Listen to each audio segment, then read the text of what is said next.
Alright, who will be sent out? I'm not actually sure how close we are to game time. We apologize for the long breaks. We obviously have no control of them. You know, these are TV broadcasts, so they do have a lot of advertisement and sponsor kind of obligations.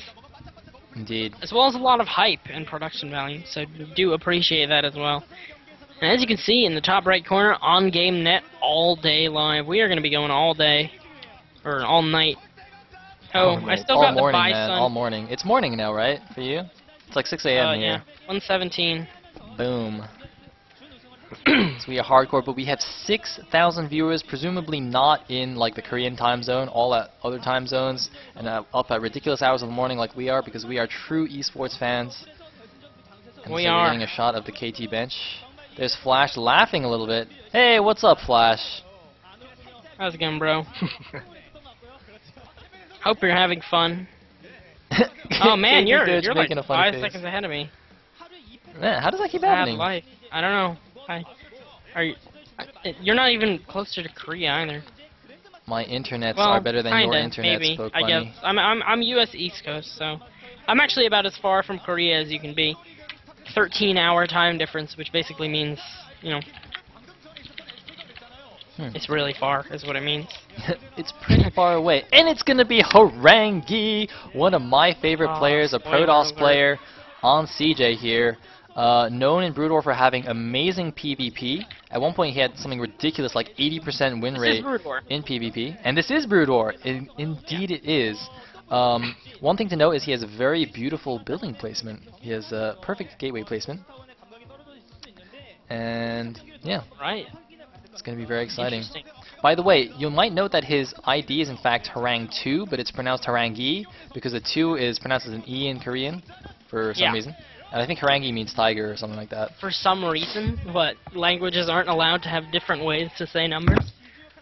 Oh, we got Kim Dae on. Yup. Stats for Stats. KT Rolster, so it is going to be a PvP, Harangi's special best matchup. But Stats, of course, was at one point known as Flash's sidekick. I guess he might still be known as He looks rather Flash's. sketchy. Wearing this hoodie with a, I don't know. I just thought he looked like a gangster or something. Well, he is Korean mafia. until I would say until like the playoffs last season. I mean, Stats was clearly like the #2 player on KT Rolster, but in the playoffs, like Hoja and Action stepped up big time for KT. So Yeah. I'm not so sure, but you know, he's still definitely an extremely strong Protoss player, formerly known as the Chin Toss because he had a pretty prominent chin. Although he recently got surgery to get that removed, so now he just looks like a boring non-chin toss. Non-interesting player. Seriously. We have surgery to get the interesting part of our faces removed. I know. Why would you do that? It's terrible. Some people would kill to have that chin, Harangi, or Stats rather. Yeah, man. All right, we are playing on Jade. Neo Jade. Male Jade, yeah. Neo Jade. Sorry, Neo I'm just Jade, trying a to read PvP. So Even though I recognize it. Yeah, we got a PvP on Jade. And correct me if I'm wrong, but I feel like the down ramp would be more of a factor in this matchup than possibly some others. yeah, well, Because early, like, possible Dragoon fights that could come into play. exactly. You know, you could put up a Dragoon contain with Reavers, etc., and that would be very hard to break. I don't claim to have completely modern metagame knowledge of PvP, so I don't know how much of a factor that will play. But well, you are that correct. is what comes to mind.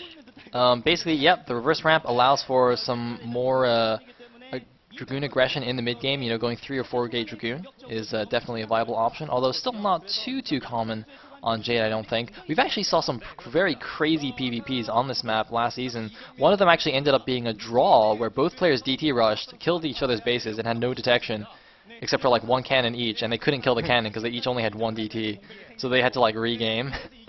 But yeah.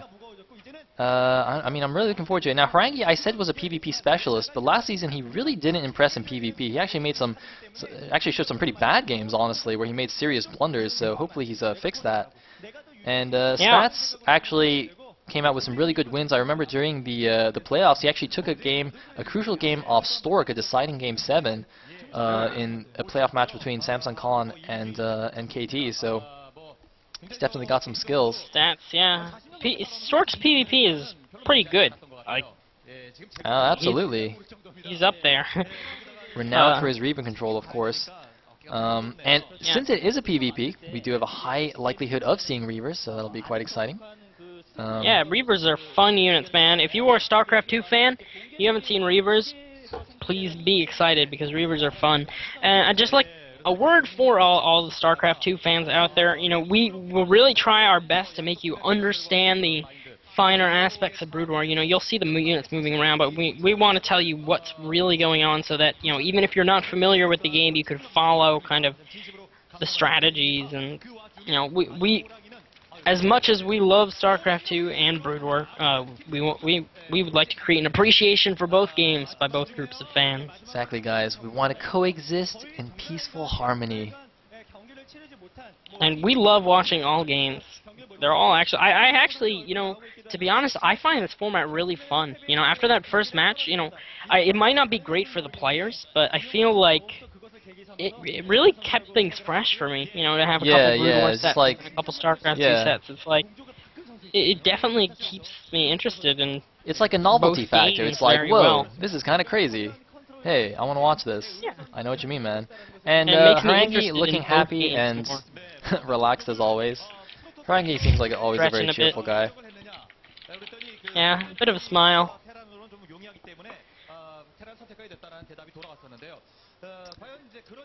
And looks like Gun Run is taking care of my chat. Excellent. Slow mode has been initiated. Gun Run bossing it up. In the meantime, looks like we're just going to chill for a little bit until these players get ready.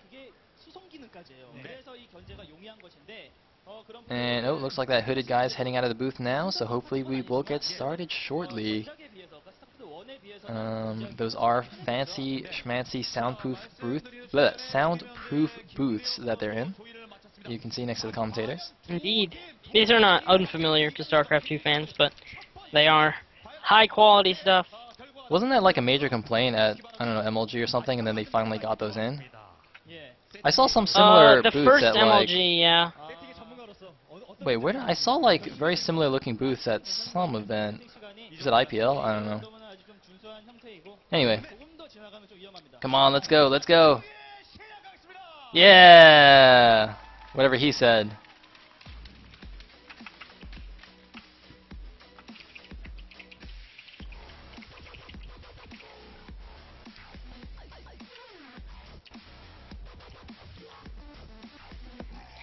Alright, here's the Pro League intro, and we should be getting into the next game right after this.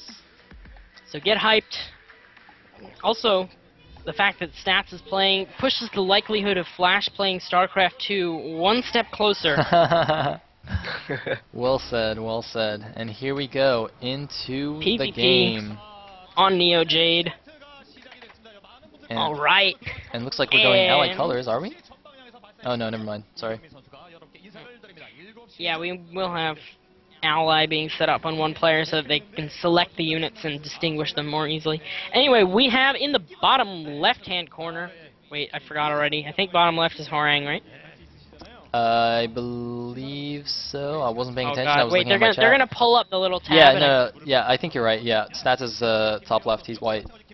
Yeah, Stats, KT Stats in the top left in the white Protoss, and Horang 2 or Horangi in the bottom left in the teal Protoss. So yeah, that is correct. We got Horang 2 in the bottom left in the teal, and Stats in the top left in the white.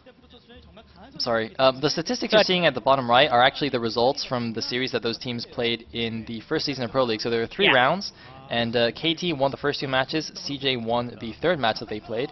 So overall, KT does have a winning record against CJ.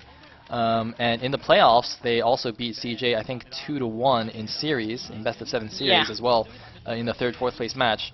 So, yeah, KT overall I always thought that was weird that the quarterfinals, well, I guess you could call them quarterfinals and semifinals were 3, a best-of-3 of matches, and then the finals was not. Yeah, like, I think it always seemed really bizarre. I think they just wanted to create more tension and like. Yeah, that it has to be just for like the spectator experience. I mean, I completely agree. It just adds more hype, and makes it more intense. But to like, I think in terms of competition-wise, it would have been a little bit more fair to make it best of 3. But oh wells. Oh wells, indeed. We got both players making pylons, gateways, and presumably both gases. We only have seen one. Yep, there's the second gas. Well, by second, I mean, actually, it looks like Stats' gases. Hide, really... hide, Korean fangirl, hide! Hide yourself! Oh, run. And the guy is, like, turning around, he's like, hmm? Funny. The guy is not ashamed. Yeah, you're, like, 5 whole seconds ahead of me, man. I'm refreshing again. Alright. I don't like and oh, hide again! Hide again! Oh, hide! The same person. I froze slightly. Hopefully I'm not behind. We got a pylon finishing up. Well, duh, I mean, yep, people I think we're synced up. Pylon for supply. It's pretty common. We got a probe moving across the map. Both players scouting in the wrong direction. I wonder if there's a preferred scout direction. Some 4-player maps you generally scout one way over the other. Yeah. But I think this is not one of those. We saw Fantasy Scout to the bottom first when he was in the top left last game. It's interesting. I think there should be. It is a rotationally symmetric map, so yeah, exactly. I'm a little bit confused why they're both scouting wrong here. One of them must be doing the the quote-unquote incorrect scout, but I'm honestly not 100% sure which way you should be going. And in PvP, I don't think it matters too much. Whereas in a matchup like PvZ, it actually does make a little bit more. You have to consider a little bit more which way you're scouting. That second gateway, by the way, seems a little bit fast from Stats. He does it of course. Yeah, I wasn't 100% sure when that went down. That could even be like a 10-15 gate. No, that's not a 10-15, because it should finish when the first Dragoon finishes for a 10-15. Oh yeah, actually the other gateway is up for Harangue. Because you want, yeah. when you 10-15, you want to time it so that you can have 3 Dragoons out as soon as possible. Yeah. So yeah, that's definitely, it's like a 10-21, I believe, is the timing. God, I can't believe I still remember that. That was like the safe PvT build for so long that all my friends used. Not all, but that was like what you did to be safe from 2 backwards rushes. I got D+ by 10-15 gating Terrans like all day. It was so awesome. Oh, you can. But, I mean, if you played friggin' Medusa map of the week, I know it was so good. Win every game. We do see a Robo going up. Robotics for both players. Actually, pretty much mirror openings, I believe. Yeah. Yep. Almost exactly mirrored. So most likely what we're going to see is Observer first to be safe and followed up by Reavers. So they're actually both playing really safe standard builds. Like this is your go-to build on almost any map. 2-gate obs and then Reavers in PvP. That is the standard. Absolutely. One player could choose to go for the faster Reaver, possibly for an attacker earlier harass slightly, but it really shouldn't make too much of a difference either way, whether they go for that Observer or Reaver first. In this game, by the way, for StarCraft 2 fans, observers cannot be built out of a robotics facility without, raw. You actually need another building called the Observatory to build an observer, so that's something that may confuse StarCraft 2 fans. Oh, getting sniped. Man, Goon range is freaking far. Stats running in a little bit too far. Screen. Getting one of his Dragoons sniped. That's a pretty big mistake considering their builds have otherwise been almost identical, although there's a Nexus already from Stats. No Nexus yet from Harangue. Looks like he has gone for the Observer first. As I said, Observer, first for both players, but that is a very interesting expansion. Harangue looks to be saving up for Nexus as well, and there it is. So they are almost exactly mirrored. Stats, of course, getting that Nexus down slightly earlier, as we mentioned. He is, however, down a Dragoon. And Reaver on the way for both. So we have a complete mirror matchup here. In this game, by the way, generally, Zealots are not really useful in PvP. Dragoons with range are like the preferred unit. Pretty much the entire early and early mid game will be on Dragoon Reaver, and then later we might see Zealots with speed. Possibly Storm. Storm is really good in PvP, unlike in Brood War. Unlike in SC2, you mean? Unlike in SC2, yeah. Indeed. Brood War Storms actually do a whopping 115 damage, rather than, I believe, the 80 damage of SC2 Storms. Yeah, and they're also slightly bigger, I believe. Yes, I think so. I mean, they look bigger. Yeah. Either way, they're pretty damn good. Are a lot smaller than they look. Anyway, it looks like Probe's just now being transferred to Stats' natural, I think. I see a lot of movement over there. His units seem to be running around like crazy. I don't know what they're doing. And observers of both players getting into each other's bases, so going to see that they've done pretty much the same thing. Indeed. I mean, not a whole lot going on for either player. Third gate down, I think, for both. Definitely for Harangi. Maybe not yet for stats, but I mean that shouldn't make a big difference at this point in the game. You know, one Dragoon here or there can be overcome by superior positioning in micro. Indeed. As well as, of course, defender's advantage. The first Reaver coming out. Now, notice that the Reaver came out before the shuttle. This basically means he's going to play defensively and do, like, just kind of hold his natural there. Otherwise, you know, if the player was going for the harassment, they'd get the shuttle first and then the Reaver. Looks like Reaver out first for both players. Both just playing defensively, trying to hunt down this Observer, actually. And I think he might get it. No, Stats is just going to go straight back into the main here. Oh! Nope, he's got it. Yeah. There it goes. Taking it down. Oh. That is a pretty good Observer impression. Sorry, my Observer impression is pretty bad. Nice, nice. Oh, we got some Dragoons moving over here. Oh, Nicely no. played by Stats, picking off 2 Dragoons. Wow, Stats, he saw the Dragoons there, blue. trying to snipe his Observer, and he moved his Dragoon force down to take those down. Very, very good move. Actually, with this Reaver and Shuttle out, I mean, Stats looks to have a pretty significant unit advantage, if you ask me.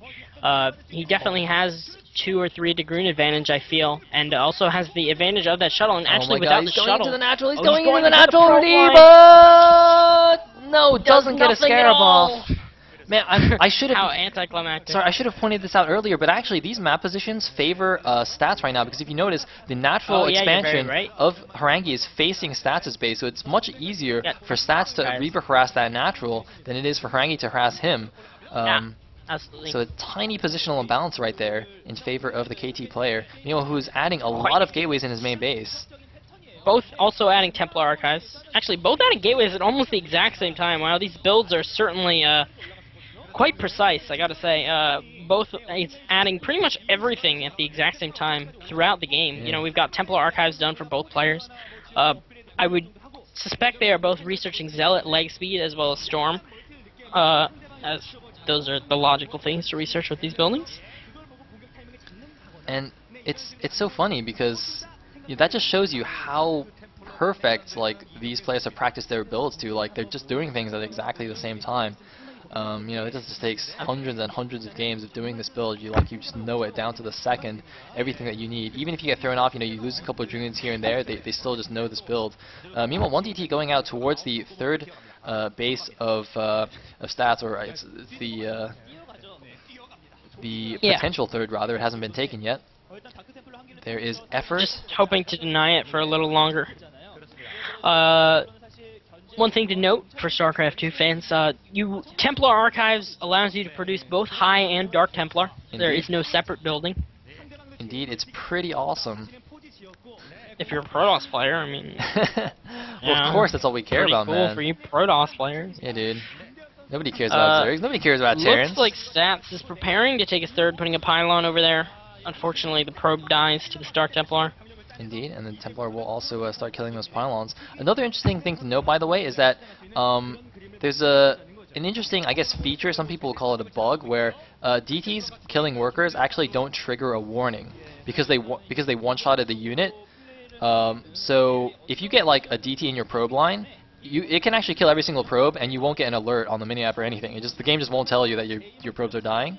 Yeah. So you have to be really on top of things, and usually... That doesn't happen for Terran, though, because Terran SCVs do not get one-shotted. Exactly. So usually you want to be Terran safe and make sure you get at least one cannon in your mineral line, just so that doesn't happen. Absolutely. You definitely have to be very alert in this game. DT looking to sneak by, not quite going to be able to do so. Observer falling as well. I mean, Mirror Army pretty much on both sides, I believe. Both have about 4 High Templar as well as 2 Reavers and the shuttle. Actually, I think... does Harang 2 only have 1 Reaver and no shuttle? Like, did he never get the shuttle? I don't actually know. I don't understand either. He's building a couple of cannons, defensive cannons. Off. He's got a High Templar here. Does it have Storm? Oh, he storms the Reavers. Very nice job, but it gets picked up in the shuttle. Does he have another Storm here? Oh, man, he storms the Reavers again, and he kills the shuttle along with it, but the 2 Reavers are still surviving here, and it looks like Harangi might get busted. Harangi is breaking, or sorry, Stats rather is breaking through, although reinforcements coming in for Harangi. Is it going to be enough? Oh man, he needs a Storm or something. Zealots and Archons pretty good. And another Storm gets both the Reavers, though. That could be the crucial moment here for Harangi to hold on. But no, it looks like he's getting pushed back. He's going to lose a couple of his High Templar. He should just morph those into an Archon. No, saves them for a Storm. Across the map for Stats. He's quite committed to this attack. He does not have a third base behind this, however. His opponent does not have a third either. Quite a few Zealots moving in on both sides, in fact. Looks like Harangui's got enough, possibly, to hold this off. I feel like he's got a little bit of an advantage here in the Zealot count. But a nice Storm quickly putting that in favor of Stats, and Stats doing quite a bit of damage.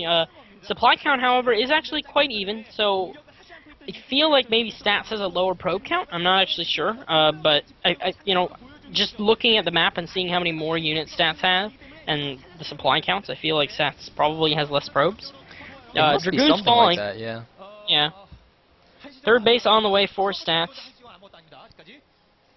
Indeed, and Harangue is in a lot of trouble. Well, actually, no, I don't know if he's in a lot of trouble, because it's even Supplies supply, are but dead even. the thing is, well, I guess that third base is a lot faster, though, so if he takes his third base now in response, he will be playing from behind. I wonder if he'll try some kind of sick timing attack. Like, he actually did something similar against Stats in last season's Pro League, where they played a PvP on Outlier. Stats took a much quicker third base, so Harangue just like massed units and just hit a nice two-base timing and killed him straight up. The situation is a little bit different at the moment, considering they both went for mirror builds for quite a while. But anyway, we do have some Zealots moving in here. Might just try and snipe the Nexus and run away, but no. He sees all the units coming in. He's going to retreat. And meanwhile, it looks like I think he is actually taking his own third base there at the 6 o'clock. So it is going to end up being a macro game. With a couple Templar, we're going to see some Storm Drops. Storm Drops are serious freaking business. Like, those probes die in 2 seconds flat. I mean, if you get Storm Drop, that can be it for your economy. I mean, that can be brutal. Taking a look at the supply count once again, I actually forgot who's who. I think... Oh, Stats is the one on the right. Stats is actually down in supply. Well, no, I think it's the other way. No, I'm positive. Oh, no, you're right, sorry, yeah. Stats is the one on the right. You are correct, and it looks like we're going to have a Storm Drop coming in here. Storm! No, and only one Templar drops. Oh, not do any no. damage. Those are only 3 probes or so. And there's actually a DT over here for Mr. Harangue 2 over here, doing quite some damage. Yeah, nice reaction time by Harangue to save all those probes. Notice that Stats dropped one Zealot first to tank some shots, and then he got the High Templar out, but it just wasn't enough. Meanwhile, third base up and running for both players now. Probes being sent back after that DT gets cleaned up. Pretty scary armies for both players. As you can see, you know, the early mid-game, as Pokebunny said, is more about the Dragoons, and with a few Reavers supporting. But once you go to the late game, the Zealots and Archons become a lot, and the Storms really become a lot more important. The Dragoons become more of a background supporting unit. So here we go. We might see another huge engagement here. A 10 supply lead now for Harangue, although I don't know if that's in probes like or would have army. An advantage here. That Zealot count is crazy high. And Stats feeling the same way and actually choosing to retreat here. Ooh, a DT. Now the observer showing there is a cannon at each base, but it's going to snipe the Reaver. Oh my goodness, that poor Reaver just crawling away as fast as it possibly can, but it cannot crawl very fast, so it will get taken down here. And that fan is happy, but that's just one Reaver. The rest of the army is still very scary. Harangue is going to attack uphill here. There we go, one Storm on the approaching army. The tables have been turned. Harangue is now the one on the offensive. Huge storms going off everywhere. So many Zealots, so many Archons. A ridiculous engagement here. Reavers in the back taking their Scarab shots. I don't know what's going to happen. There's still a lot of Dragoons left in the back for Harangue. I think he might be enough. The DT is just going to hit the Nexus and die. That's not very useful. Reinforcing Zealots coming in here. Stats, there's the face shot, and GG! Stats just gives it up, and Harangue, with a huge grin on his face, takes game number 1 for CJ Entis. Crazy game. Man, I really thought Stats had it when he was moving into the natural there, but he just got Harangue just got so many Zealots out. I know, dude, I completely agree with you. I was like, oh man, poor Harangue gonna lose another PvP, but boom! Yeah. Taking it down. I guess I feel like the probe count must have played a factor there, because even after that attack, like if they were even economically, Stats still should have had an advantage. Yep. But that wouldn't explain a 10 supply deficit, you know, without any engagements going on. That failed Storm Drop did set Stats back a little bit. As we saw, there was only 1 or 2 storms going off in that big fight. But I still don't know if that would have been enough. Although storms are sick. Alright. Indeed they are. Love me and my Brood War storms. Anyway, let's see who's going to come out in set number 2. Or maybe we'll have to wait for like another 10 minutes of Yeah, we're going to have to wait a little bit. That's alright, I'll like eat an orange or something. I'm hungry. Eat an orange. Yeah, dude. That's what all the cool kids are doing. Right. We had CJ Horang 2 stats.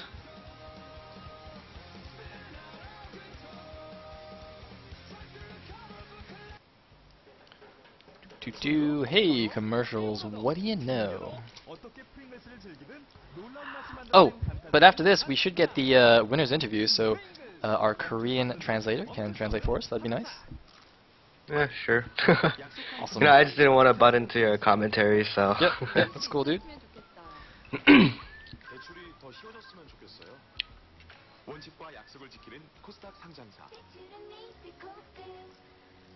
Oh, alright, I got a PM asking me to explain one thing about Brood War that we have neglected to mention, and it's a very good point. So thank you for bringing it up, the Dougler.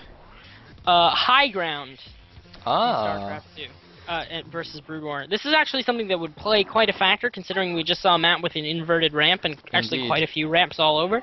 Indeed. So the way high ground works in StarCraft 2 is that, StarCraft 1, is that units shooting up to high ground have a chance to miss. Yep, it's roughly But the way 50%. the vision, it's claimed by Blizzard to be 30%, but it's actually around 47% chance to miss.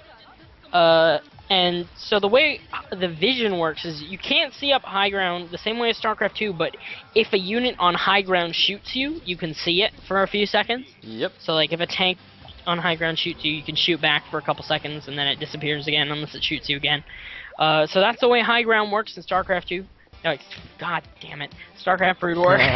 So thank you to Dougler. Yeah, so basically, if you're on the high ground, you get a really nice defender's advantage. I mean, he's going to be missing half of his ranged attacks, which is huge if you think about it. So, yeah, high ground pretty important. Absolutely. So thank you to Dougler for having us point that out. So we've got some commercials going on. We will enjoy these Korean commercials, although this one's in English. Yeah, man. I'm eating my orange. It's awesome. How's that orange? Delicious. I hope you enjoy your orange. I might grab another vitamin water. I finished my first one. Vitamin waters all night. I thought about trying out energy drinks. I don't actually drink them, but yeah, me neither. Thought about it, but I had a coffee. I passed.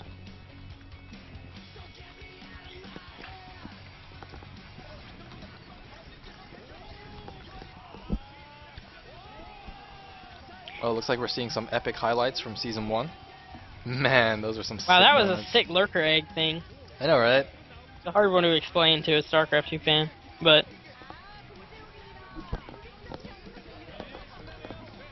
Yeah, I don't know. I don't actually know what these highlights are really about, or like what they're trying I'll explain them after I eat my orange. Oh man.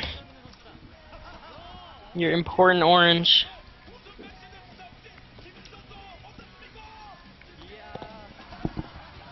Alright, basically the lurker egg was, the guy had like a control group of hydras, they triggered a spider mine, and it started chasing the hydras, so instead of letting it blow up all his hydras, he clicked to the hydra that was being targeted and morphed it into a lurker, and the other hydras ran away. So the mine exploded on the lurker egg, but because lurker eggs have a lot higher armor and have a different unit size than hydras, it actually didn't die, and he just cancelled it and he saved the hydra. It was beautiful, beautiful play. So he saved all his hydras? He just saved every single thing. Didn't even lose that one. No, he didn't take any damage from the spider mine. Fine. It was amazing.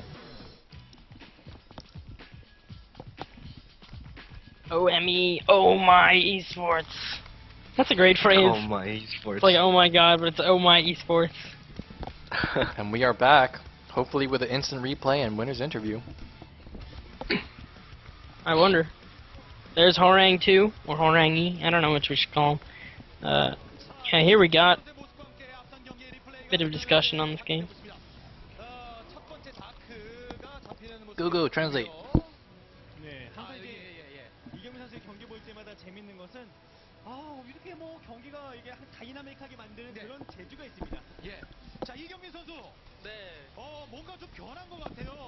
Oh, they're asking why are they making the game so dynamic?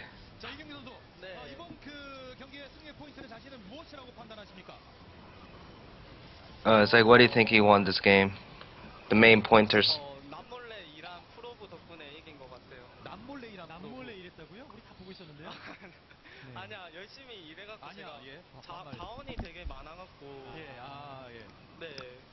Oh, is it he had like since he didn't lose his probes from that High Templar drop, Hmm. he had more resources than the other players, so he just like cycled them all into Dragoons and Zealots, and he just pushed in to get a victory.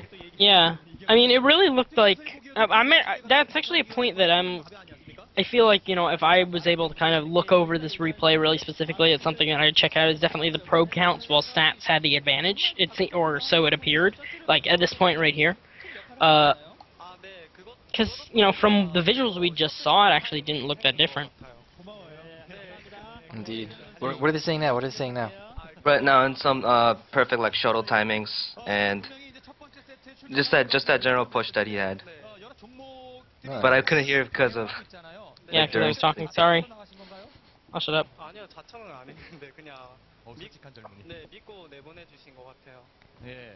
준비 상황은 어떠세요? 스타크래프트 2. Oh, you're saying now I think they were saying, what do you think, like you were there as a first player, like you're saying I guess my coach trusted me to play this game like a PvP game. So he's just really happy that he won for the team. Yay, Harangi. Woohoo! The great storm drop, killing 3 probes. 네, 건물도 되게 똑같이 Oh, he's asking about his style in the StarCraft 2. 네, 근데 별로 안 좋은 것 같아요. 저 너무 습관돼 갖고 어쩔 수 없이 그렇게 짓는데. Oh, so he's talking about his you see his gateways, they built it like really organized with the 6 over there and the 3 pylons. Hmm. So he's been doing that in StarCraft 2 as well, and it's not really working well for him. It's funny. 짓고 싶어도 우리 조금 더 한번 생각을 해봅시다. 예. 아무래도 그래도 이제 진폭을 쓰기에는 So he said his like the building placements need a lot of work. 소환을 하기 때문에 따로 지어놓는 것도 괜찮을 것 같습니다. Love Harangi's building placement. 자, 이경민 선수를 보시기 위해서 아까 또 팬분이 맛있는 걸 사오셨대요. 팬 여러분께 한 말씀 부탁드리겠습니다. 이렇게 처음 오랜만에 출전했는데 팬분들이 많이 응원해 주셨는데 저도 이렇게 경기로 승리로 보답하게 돼서 너무 뜻깊은 것 같아요. 네, 지금 이제 스타2도 더 잘해서 스타2에도 좋은 모습 보여주도록. He said he hasn't been playing for a long time. So he thanks the fans that like I can finally play, and then I gave him a win. So he's just really happy overall, and then he said he will practice StarCraft 2 a lot more just to be in the scene. Yeah, I mean, he's gonna have to play StarCraft 2 next week, assuming he plays. Well, the next time he plays, he'll be playing StarCraft 2. So that's how this new format works. You have to alternate between games. So players are not allowed to specialize in one game.